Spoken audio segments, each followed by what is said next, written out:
आज के इस वीडियो में मैं लेकर आई हूँ पर्यावरण भूगोल के एक महत्वपूर्ण प्रश्न। तो जैसे कि आपको पता है कि हम पर्यावरण के क्वेश्चन करा रहे हैं और जितने भी क्वेश्चन हैं पर्यावरण के हम सारे प्लेलिस्ट में अपलोड कर देंगे, वहाँ से आप जाके देख सकते हैं। और उससे पहले मैं आपको जानकारी के लिए बता दूँ कि चाहे आप बीए के स्टूडेंट हो, चाहे आप एमए के स्टूडेंट हो, चाहे आप बीएससी के स्टूडेंट हो, आपको जियोग्राफीज़ अगर जो है तो पर्यावरण भूगोल आपका उसमें दिया हुआ है। हाँ, हो सकता है कि सेमेस्टर वाइज एग्ज़ाम हो गया है, तो ये यूनिवर्सिटी पे डिपेंड करता है कि फर्स्ट सेमेस्टर में वो किस विषय का एग्ज़ाम कराएंगे, सेकेंड में क्या, थर्ड में क्या। तो वो सिर्फ सेमेस्टर चेंज होता है, ना कि सब्जेक्ट। ठीक है, तो ये उन लोगों के ऊपर है, उस हिसाब से आप पता कर लीजिएगा कि आपका फर्स्ट सेमेस्टर में है कि सेकेंड सेमेस्टर में है। वैसे बीए में थर्ड सेमेस्टर में है कि फोर्थ सेमेस्टर में है। और एमए में जो है, एमए में तो फर्स्ट सेमेस्टर में ही आपका फोर्थ पेपर है पर्यावरण भूगोल, लेकिन उसमें भी है बहुत सारे यूनिवर्सिटी में हो सकता है कि फर्स्ट पेपर ही हो, सेकंड पेपर ही हो। तो कहने का मतलब ये है कि सेमेस्टर केवल चेंज हो सकता है, बट ऐसा नहीं है कि पर्यावरण जो भूगोल है वो चेंज हो जाएगा। ठीक है, तो इसलिए आपको चाहे आप बीए हो चाहे एमए के स्टूडेंट हो, आप सभी को ये वीडियो देखना है। ठीक है, आपको ऐसा नहीं है कि अरे ये बीए वालों के लिए है, ये एमए वालों के लिए है, ऐसा बिल्कुल नहीं है। और ये बहुत ही हम अच्छा ये सीरीज़ करा रहे हैं ताकि आपको बहुत ही हेल्प मिले। आप मुझे कमेंट में ज़रूर बताइएगा। तो चलिए वीडियो को शुरू करते हैं। और सबसे पहले हमेशा की तरह हम पहले प्रश्न को देख लेते हैं। तो देखिए प्रश्न क्या है कि प्राकृतिक पर्यावरण किसे कहते हैं, ये सामाजिक जीवन को किस तरह प्रभावित करता है। या अगर आपसे कहे कि भौगोलिक पर्यावरण को परिभाषा कीजिए, इसके सामाजिक जीवन पर प्रत्यक्ष व अप्रत्यक्ष प्रभाव का उल्लेख कीजिए। या अगर आपसे कहे कि पर्यावरण एवं समाज के संबंधों की व्याख्या कीजिए। तो इस तरीके से अगर क्वेश्चन आपसे पूछता है तो आपको ये आंसर लिखना है। तो चलिए हम आंसर देखते हैं। पहले हम देख लेते हैं कि प्रश्न में क्या क्या टॉपिक छुपा हुआ है। तो देखिए इसमें है कि एक तो प्राकृतिक पर्यावरण किसे कहते हैं, उसके बाद है कि सामाजिक जीवन पर जो भी है इसका प्रभाव कैसे पड़ता है, और उसके बाद दूसरा है कि इसका परिभाषा है ना, नहीं तीसरा हो गया। ठीक है, तीसरा हेडिंग हमको मिल गया परिभाषा। उसके बाद है कि पर्यावरण समाज के संबंध में व्याख्या कीजिए। मतलब ये वाला भी वही बात कह रहा है कि जीवन की किस तरह प्रभावित कर रहा है, सामाजिक जीवन पर प्रत्यक्ष और अप्रत्यक्ष रूप से कैसे ये प्रभाव डाल रहा है। तो सेम बात है। ठीक है, तो चलिए अब यहाँ से शुरू करते हैं। सबसे कह रहा है कि प्राकृतिक या भौगोलिक पर्यावरण मानव को सदा से प्रेरित और प्रभावित कर रहा है। कोई भी समाज ऐसा नहीं है जो कि इसके प्रभाव से मुक्त रहा हो। कोई भी समाज ऐसा नहीं है जो कि इसके प्रभाव से मुक्त रहा हो। इसके अंतर्गत वे समस्त वस्तुएं और परिस्थितियां आ जाती हैं जो प्राकृत द्वारा प्रदत्त हैं। यह संपूर्ण पर्यावरण का मौलिक और महत्वपूर्ण अंग है। ठीक है, मतलब कहने का मतलब ये है कि हम में से मानव जो है, चाहे पशु पक्षी भी हैं, ऐसा नहीं है कि हम पर्यावरण के ऊपर हमारा प्रभाव नहीं है। ठीक है, और हमारा मानव का भी प्रभाव पर्यावरण पे पड़ता है। दोनों तरीके से क्या है, बीच में अंतर संबंध है। उसके बाद हम देख लेते हैं कि जो है कि पर्यावरण भूगोल किसे कहते हैं। ठीक है, तो इसके सबसे पहले हम परिभाषा पहले देख लेते हैं और ये आपको याद करना है। ठीक है, तो प्राकृतिक या भौगोलिक पर्यावरण का अर्थ एवं परिभाषा। ठीक है, तो देखिए आडम मोदे कहते हैं कि प्राकृत प्रदत्त जो भी वस्तुएं मनुष्य के चारों ओर होती हैं उससे मनुष्य की भौगोलिक पर्यावरण की सृष्टि होती है। पीएच लैडिस के अनुसार ये कहते हैं कि इसमें वे समस्त प्रभाव सम्मिलित है जिनका अस्तित्व मनुष्यों को पूर्ण रूपेण पृथ्वी से हटाने के पश्चात भी बने रहेंगे। ठीक है, मतलब कि अगर मनुष्य पूरा तरीके से ख़त्म हो जाए बट फिर भी ऐसा है कि पर्यावरण हमारा रहेगा। तो वही कह रहा है कि इसमें वो समस्त प्रभाव सम्मिलित होते हैं जिनका अस्तित्व मनुष्यों को पूर्ण रूपेण पृथ्वी से हटाने के पश्चात भी बने रहेंगे। उपरोक्त परिभाषाओं से यह निष्कर्ष निकाला जा सकता है कि प्राकृत या भौगोलिक पर्यावरण प्राकृत द्वारा भेंट की गई उन वस्तुओं, अवस्थाओं तथा परिस्थितियों से संबंधित है जो मानव द्वारा निर्मित एवं अनियंत्रित है। ठीक है, जो भी हमारे प्राकृतिक रूप से जो भी शक्तियाँ मिली हैं तो मानव उसे यूज़ तो करता है, बट ऐसा नहीं है कि उससे वो कभी जीत जाए। ठीक है, तो वही चीज़ें कह रहा है कि उन वस्तुओं, अवस्थाओं और परिस्थितियों से संबंधित है जो मानव द्वारा निर्मित एवं अनियंत्रित है। वो अगर भूकंप आता है ना, प्राकृतिक रूप से सुनामी आती है, उसके बाद बाढ़ आता है, चक्रवात आता है, तो ये सभी जो आते हैं तो उस पर मानव उस पर नियंत्रण नहीं कर सकता। हाँ, थोड़ा बचाव कर सकता है। ठीक है, बचाव कर सकता है, आपदा आने से पहले, आपदा जाने के बाद, इस तरीके से। उसके बाद है कि पर्यावरण तथा समाज में संबंध। ठीक है, पर्यावरण तथा समाज में संबंध। उससे पहले हम बात कर लेते हैं कि आप लोग सोच रहे होंगे कि पर्यावरण का हमने अर्थ नहीं जाना है। देखिए, हम लोग बचपन से रटते आए हैं कि पृथ्वी के चारों ओर से घिरा हुआ आवरण को हम पर्यावरण कहते हैं। ठीक है, तो पर्यावरण में हमारा सब कुछ आ जाता है। ठीक है, इसमें सब कुछ आ जाता है। हम आते हैं, पेड़ पौधे, नदियाँ, जलवायु, सब कुछ इसमें आ जाते हैं। चलिए आगे बढ़ते हैं। पर्यावरण और समाज में कैसा संबंध है देखते हैं। पर्यावरण तथा समाज की पारंपरिक प्रभावों को 5 चरणों में बांटा जा सकता है। ध्यान से देखिएगा और ये हेडिंग आपको ऐसे बना के लिखना है। ठीक है, प्रथम अवस्था में देखिए क्या है कि प्रथम अवस्था में पर्यावरण की प्रधानता थी। मानव असहाय एवं पर्यावरण पर पूर्णतः निर्भर था और इस अवस्था में पर्यावरण का मानव का पूर्ण प्रभाव था।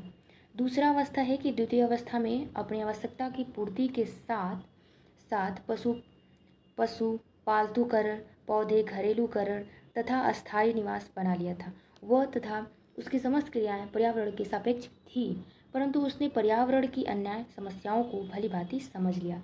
मतलब जैसे मानव के पहले उत्पत्ति हुई तो उस वक्त उतना ज्ञान तो नहीं था, बट हाँ ये था कि पूरी तरीके से वो पर्यावरण पे ही क्या थे, डिपेंड थे। ठीक है, वहीं पेड़ पौधों पे कुछ तो पत्तियाँ भी खाते थे ऐसे, और फिर धीरे धीरे जैसे हुआ कच्चे मांस खाने लगे। पूरी तरीके से मतलब पर्यावरण पे ही वो निर्भर थे, वो खुद वह ऐसा काम नहीं करते। और दूसरी अवस्था में क्या होगा कि थोड़ा सा उनको ज्ञान हुआ तो वो पशुपालन जो भी है पशुपालन करने लगे, पौधे घरेलू अस्थायी निवास भी बना लिए रहने के लिए। नहीं तो उनको पहले कहीं भी रह लेते थे बिल्कुल जानवरों की तरह। ठीक है, लेकिन उनको धीरे धीरे लगा कि नहीं, हम एक जगह अपने लिए जानवरों से बचने के लिए, ठंड से बचने के लिए हमें एक मतलब कहीं छुपने जैसा कुछ जगह होना चाहिए। तो पहले छोटा से बनाए होंगे, फिर उसके बाद जैसे जैसे होता होगा वो फैमिली बढ़ती गई होगी, तो उस हिसाब से वो अपना घर निवास जो भी है उसको बड़ा बना लिए होंगे। तो इस तरीके से दूसरा अवस्था हो गया और धीरे धीरे पर्यावरण की जो भी समस्या है वो उसको धीरे धीरे समझने लिए। तीसरी अवस्था में क्या है कि इस अवस्था में मानव ने अनेक नवीन विधियाँ एवं प्रविधियाँ विकसित कर लिया। जहाँ पर उसने अनुकूल संभावनाएं देखी वहाँ पर अपनी क्रियाएं प्रारंभ कर दी। पर्यावरण में परिवर्तन, परिमार्जन एवं संशोधन होने लगा। उसके बाद चौथे अवस्था में, यह अवस्था आधुनिक युग की अवस्था है चौथा वाले, और इस समय मानव ने आधुनिक विधियों एवं प्रविधियों का विकास कर लिया है। वो पर्यावरण में भयंकर परिवर्तन कर लिया है। पर्यावरण का बहुत बड़ा भाग सांस्कृतिक पर्यावरण में परिवर्तित हो गया। मानव की क्रियाएं फलस्वरूप पर्यावरण अवनयन प्रारंभ हो गया। उसके बाद पांचवा अवस्था में मानव क्रियाओं की पराकाष्ठा की अवस्था है, जिसमें भौतिक सांस्कृतिक पर्यावरण प्रदूषित हो गया। इसका प्रभाव मानव और पर्यावरण दोनों पर पड़ा। स्पष्ट है कि प्राकृतिक पर्यावरण के सभी तत्व परस्पर संबंधित, ठीक है, परस्पर संबंधित होकर मानव जीवन एवं क्रियाओं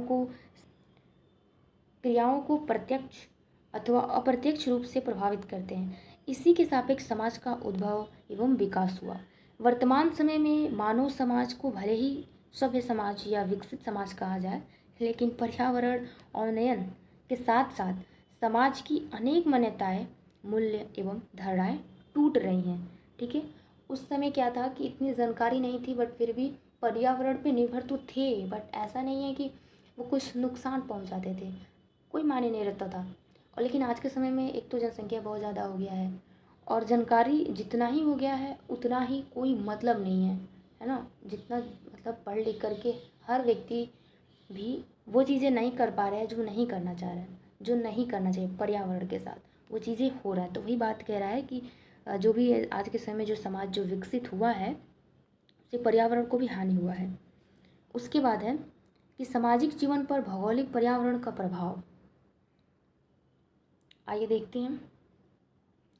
तो सामाजिक जीवन पर भौगोलिक पर्यावरण का जो प्रभाव पड़ता है उसे दो खंडों में विभाजित किया जा सकता है। एक तो प्रत्यक्ष प्रभाव जो साफ साफ दिख रहा हो, दूसरा है परोक्ष प्रभाव, जब कोई भौगोलिक कारक या परिस्थिति सीधे रूप से सामाजिक जीवन को प्रभावित करती है तो उसे प्रभाव को हम क्या कहते हैं, प्रत्यक्ष कहते हैं। और जब कोई भौगोलिक कारक या पारिस्थितिकी तंत्र स्वयं द्वारा उत्पन्न या अवस्था में सामाजिक जीवन को प्रभावित करती है तो उस प्रभाव वो तो हमें दिखेगी नहीं, तो उस प्रभाव को हम अप्रत्यक्ष कहते हैं। ठीक है, वो हमें दिखेगा नहीं, बट क्या है कि उसका रिजल्ट हमें अचानक देखने को मिलेगा। ठीक, धीरे धीरे तो वो भौगोलिक पर्यावरण का प्रत्यक्ष प्रभाव, आइए देखते हैं कैसे भौगोलिक पर्यावरण का प्रत्यक्ष प्रभाव पड़ता है। तो एक तो जनसंख्या और उसका घनत्व, सबसे बड़ी समस्या ये है कि जनसंख्या और उसका घनत्व। यह सर्वविदित है कि जहाँ की जलवायु स्वास्थ्यप्रद एवं जहाँ प्रचुर मात्रा में प्राकृतिक सुविधाएं तथा मानव की प्राथमिक एवं मौलिक आवश्यकताओं की पूर्ति आसानी से होती है, वहाँ जनसंख्या घनत्व सर्वाधिक होती है। जैसे कि शहरों में लोग ज़्यादा रहते हैं, अब गांव में लोग बहुत कम, धीरे धीरे गांव के लोग भी क्या कह रहे हैं, प्रवास हो रहे हैं शहर की, क्योंकि सुविधाएं हैं। इसलिए ऐतिहासिक दृष्टि से इन्हीं स्थानों पर सर्वप्रथम नगरों का विकास हुआ जहां प्राकृतिक प्रदत्त सुविधाएं सर्वाधिक सुलभ थी। प्रारंभ में मानव ने सर्वप्रथम उन्हीं स्थानों पर आवास किया जहां की भूमि उपजाऊ थी।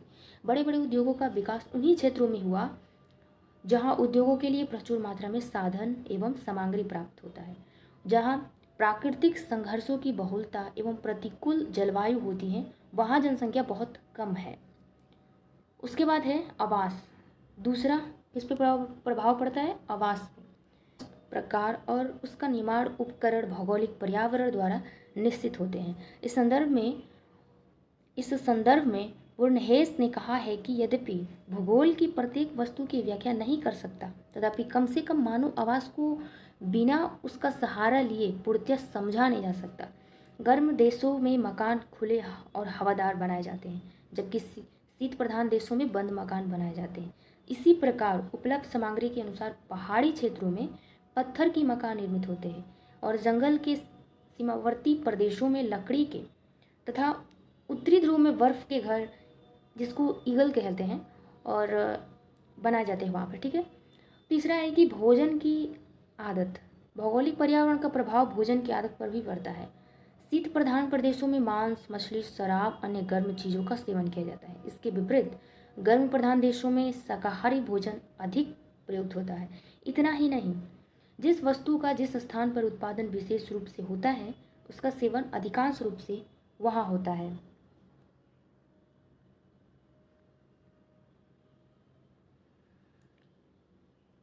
उसके बाद चौथे नंबर पे कि वस्त्र और वेशभूषा। भौगोलिक पर्यावरण का वेशभूषा पर भी प्रभाव पड़ता है। उदाहरणतः अत्यंत शीत प्रधान प्रदेशों में गर्म कपड़े जैसे मोटे वस्त्र, ऊनी, रंगदार, चुस्त कपड़े पर्याप्त मात्रा में पहने जाते हैं, और गर्म प्रधान देशों में सूती एवं श्वेत वस्त्र पहने जाते हैं। पांचवा है वनस्पति। वास्तव में पेड़ पौधे या वनस्पति प्रत्यक्ष रूप से जलवायु द्वारा ही प्रभावित होती हैं। जिस स्थान की जैसी भूमि और जलवायु होगी, उसके अनुसार ही वहाँ पेड़ पौधे और वनस्पति उपज सकती है। छठा है कि पशुपालन। विभिन्न भौगोलिक पर्यावरण के कारण अलग अलग प्रकार के पशु पक्षी पाए जाते हैं। पशुओं में अनुकूल की शक्ति बहुत कम होती है। एक विशेष प्रकार की जाति के लिए एक विशेष पर्यावरण की आवश्यकता होती है। सातवां है मार्गों की दिशा और स्वरूप पर प्रभाव। मार्गों की दिशा और स्वरूप से भौगोलिक पर्यावरण का घनिष्ठ और प्रत्यक्ष संबंध है, और इसके ही कारण पहाड़ों पर सीधी सड़कों का निर्माण करना कठिन है, जबकि मैदानों में सीधी और लंबी सड़कों को बनाना आसान होता है। आठवां है खनिज पदार्थों की खोज। ऐसा विश्वास किया जाता है कि खनिज पदार्थों की प्राप्ति या खोज पर भी भौगोलिक परिस्थिति का प्रभाव अवश्य ही पड़ता है। प्रत्येक प्रकार की खनिज पदार्थ प्रत्येक स्थान पर नहीं उपलब्ध होता है। उसके बाद है कि भौगोलिक पर्यावरण का परोक्ष प्रभाव क्या है, आइए देखते हैं। इसमें पहला है कि शारीरिक लक्षण। भौगोलिक पर्यावरण के अनुसार ही अलग अलग प्रजातियां का विकास होता है। जैसे कि शीत प्रधान देशों की तुलना की जाए तो गर्म प्रधान देशों के लोगों का रंग काला होता है, और इस प्रसंग में मिस सैंपल का कथन है कि आकार आंशिक रूप से भोजन पर निर्भर है, और शारीरिक विकास का जहाँ तक संबंध है तो वो भौगोलिक परिस्थिति पर आधारित है। दूसरा है कि मानव व्यवहार पर प्रभाव। अधिकांश रूप से भूगोलवादियों ने इस तथ्य को दर्शाया है कि भौगोलिक पर्यावरण का प्रभाव परोक्ष रूप से मानव समाज पर अवश्य पड़ता है। तथ्य के अधिकतम स्पष्टीकरण हेतु विभिन्न क्षेत्रों में मानव व्यवहारों पर पड़ने वाले प्रभावों का निम्नलिखित विवेचन कीजिए। जैसे इसमें ये कह रहा है कि जो शारीरिक लक्षण अलग अलग होते हैं ना, जैसे हम अफ्रीका के साइड जाएं तो लोगों को अलग देखेंगे, इधर आप चीन के साइड जाएं तो आप बहुत गोरे गोरे लोग को देखेंगे, मतलब उत्तर की साइड आप जाएंगे तो वहाँ गोरे गोरे सब वाइट वाइट दिखते हैं, और जितना ही आप दक्षिण के साइड जाएं तो लोग उधर काले हो जाते, क्योंकि सूर्य की जो किरणें हैं ना वो हमेशा मतलब इधर पड़ती हैं और बहुत तेज़ होती हैं, उतना दूर तक जाने में। जैसे ये सूर्य है, ठीक, और ये प्रकाश जो है इसका ऐसे ऐसे जाएगा, ठीक, तो जो ये वाला जो एरिया रहेगा यहाँ पे बहुत ज़्यादा ही धूप पड़ेगी, तो यहाँ के लोग जाहिर सी बात है कि थोड़ा काले होंगे, लेकिन इससे जो दूर इधर जो लोग रहेंगे, इससे जितनी दूरी रहेगी, कम सूर्य के प्रकाश आए तो वहाँ पे लोग क्या आएंगे, वाइट होंगे। तो यही कारण है। तो कहने का मतलब ये है कि भौगोलिक, ये भी तो भौगोलिक कारक है।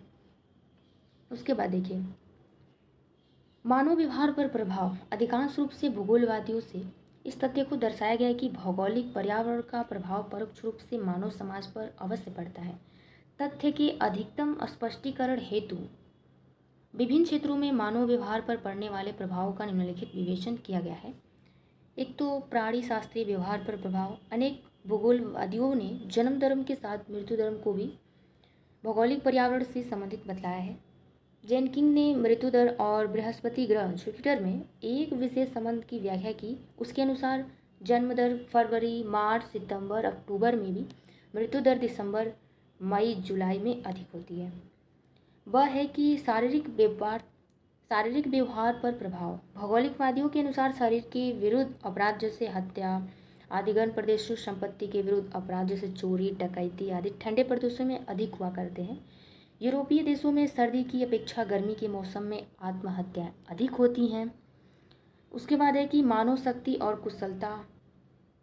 हार्डिगटन के अनुसार कि स्वस्थ और शक्ति को नियंत्रित करने हेतु हवा में नमी की मात्रा महत्वपूर्ण कारकों में से एक है। बहुत बार क्या होता है कि इतनी तेज़ गर्मी पड़ जाती है कि जो बुज़ुर्ग लोग जो होते हैं, जो बूढ़े लोग होते हैं, या थोड़ा सा 50 के जो बाद वाले होते हैं, 45 से 50 के बाद वाले जो होते हैं, उनमें गर्मी की वजह से काफ़ी चिड़चिड़ा सा हो जाते हैं, और ऐसा लगता है हर घर में सबके पास तो एसी नहीं है, और खैर एसी भी नुकसान ही करता है, तो इसलिए उनको लगता है कि अब हम जी नहीं पाएंगे, इतनी ज़्यादा गर्मियाँ हो जाती हैं, उनकी शरीर सहन नहीं कर पाती। तो इस कारण से वजह से भी लोग क्या है कि हार्ट अटैक हो जाती है, लोगों को बीमारियाँ हो जाती हैं गर्मी की वजह से। और वही खुले में रहेंगे तो उनका दिमाग भी शांत रहेगा, अच्छा रहेगा। तो ये भी कारण है आत्महत्या करने का। उसके बाद है कि धर्म की उत्पत्ति और उनका स्वरूप प्रदान। धर्म की उत्पत्ति और उसका स्वरूप प्रदान करने में भौगोलिक परिस्थिति का योगदान कम नहीं होता। भारतीय सूर्य और भूभाग आदि को अपना अभिष्ट देव मानकर पूजा करते हैं। पांचवा है कि आर्थिक संगठन। देखिए ये सारे हेडिंग्स को आपको ध्यान से देखना है, ठीक है। मैं इसलिए बहुत आराम से पढ़ रही हूँ ताकि आपको समझ में आए। आर्थिक संगठन देश की आर्थिक स्थिति तथा उद्योग धंधे बहुत ही कुछ भौगोलिक परिस्थितियों से निश्चित होते हैं, जैसे भूमि, खनिज पदार्थ, जलवायु, भोजन और वनस्पति आदि की उपलब्धि प्राकृत की ही बदौलत है। उसके बाद है सभ्यता भौगोलिक पर्यावरण का प्रबल हाथ सभ्यता के विकास में, जिसके ज्वलंत उदाहरण हैं भारत और मिस्र। सभ्यता के विकास में नदियों के तटों की अमूल्य देन है। विश्व की जितनी भी प्राचीन सभ्यताएं हैं उन सभी के उद्गम स्थान नदी के तट ही रहे हैं। सातवां संस्कृति। प्रत्येक देश की संस्कृति में कला और मनुष्य के श्रम और उनकी मेधा शक्ति का महत्वपूर्ण योगदान रहा है। साहित्य वहाँ के भौगोलिक पर्यावरण के प्रतीक होते हैं। रहन सहन, लोकाचार तथा परंपराओं पर उनका अमिट प्रभाव पड़ता है। आठवां है सरकार के स्वरूप। भूगोलवेत्ताओं के अनुसार जहाँ जलवायु तथा उत्पादन शक्ति की अनुकूलता होती है वहाँ लोग आर्थिक और जनसंख्या की दृष्टि से संपन्न होते हैं। वहाँ बहुधा प्रजातंत्रीय सरकारें पाई जाती है। प्राकृतिक बाधाओं के कारण जहाँ लोगों को मतभेद की स्थिति बनी रहती है वहाँ निरंकुश शासन व्यवस्था पाई जाती है।